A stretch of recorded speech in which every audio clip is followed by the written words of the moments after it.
Fixing a common problem on the Pontiac G5 and Chevy Cobalt, and a lot of GM vehicles have the same problem, and it's the actuator door.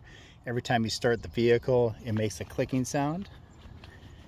And I've done this repair on a few vehicles, and they want over $1,000 to do this at the dealership because service repair manual says you have to remove the whole dash in order to get to that actuator. And I'll show you what it sounds like when you turn it on.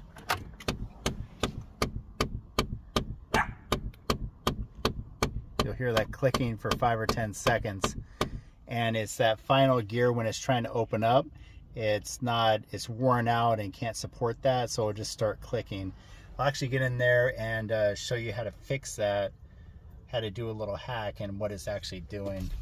First thing you're going to do is remove the glove box, and you push down on the sides and it pulls down, and then you're going to remove this tensioner by pushing in and then sliding that forward, and this just comes off. You pull up on it and down and remove the glove box. Next thing you're going to do is remove the cabin air filter, and I haven't actually started driving this, so I haven't replaced it yet, but I just did a video on how these cabin air filters are literally never replaced. And yeah, that's disgusting. And if you don't replace these, you're actually breathing that.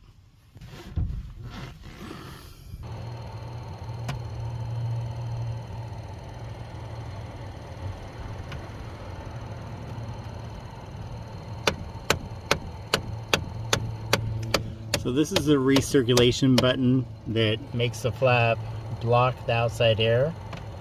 So I'm pushing the button right now to block the outside air.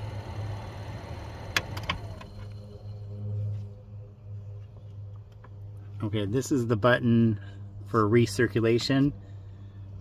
So you push that to open it and let outside air in, and that's when it's not letting it get to that resting position because the final gear is worn out. And then you pull it down to make it close and block the outside air. I'm going to show you a hack by putting a zip tie from the top down here, and it actually stops that from hitting that final gear and will stop that annoying clicking noise.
Alright, now that I have the zip tie on and pulled over, you can see the little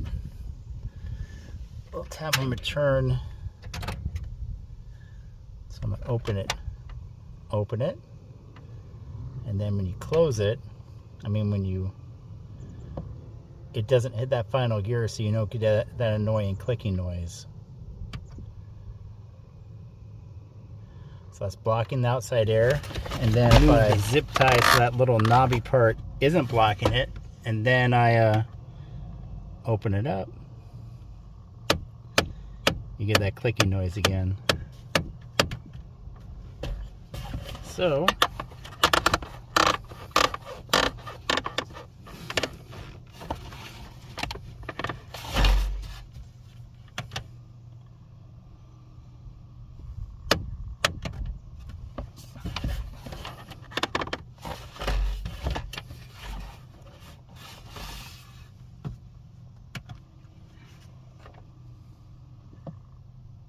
perfect. And then you put the new cabin air filter in, and then you snap it back closed. I still gotta get the new cabin air filter. Then put the glove box back on. If you want to replace the actuator and you don't want to remove the whole dash, and you don't feel comfortable just putting a couple zip ties in there, what you're gonna do is you're gonna remove this trim piece right here, which goes all the way up to this kick panel. You're gonna remove that, and then there's a piece of insulation in there. And you're gonna take the pry bar and go right up here like this, right to the actuator, give it a little pull, and it comes right off. And then I'll show you what that looks like on the HVAC that I have outside the car. Here is the cabin air filter right behind the glove box. So you put the pry bar up there, and you go, after you remove the insulation and that kick panel, and you just put it right behind here, and you give that a little pry.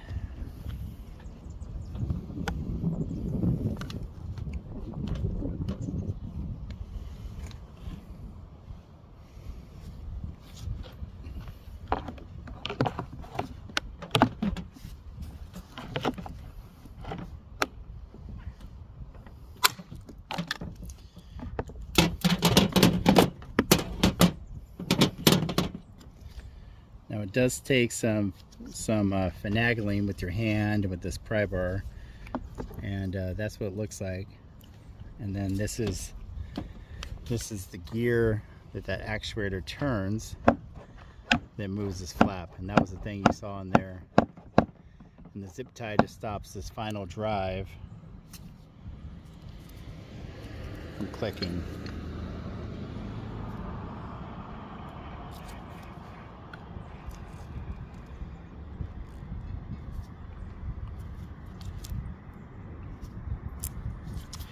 And that is how you replace the actuator on a Chevy Cobalt, a Pontiac G5, and a lot of other GM vehicles.